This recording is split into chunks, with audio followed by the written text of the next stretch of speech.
bastos naman, unang interview, di ka sanagad? Huwag ganun. Ano ba? Hindi, taga-Kabanatuan ako, Kabanatuan. Pero ikaw, Albay. So, kaya ka mahilig magluto. From Albay to Faroe Islands, naisip mo ba na magbabago ng ganito ang buhay mo? Hindi.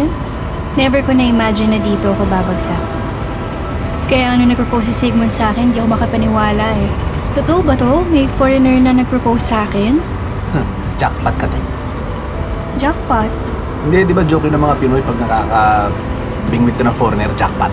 Jackpot kasi ang ganda talaga ng buhay dito. Kung sa Pilipinas yun, kahit anong kayod ko, wala namang mangyayari sa akin dun. Baka nga pag nag-asawa pa ako ng Pinoy, 10 na anak ko ngayon. Pero alam mo, mahirap yung makisama sa foreigner. Iba sila. Paano iba? Kwento ko lang ha.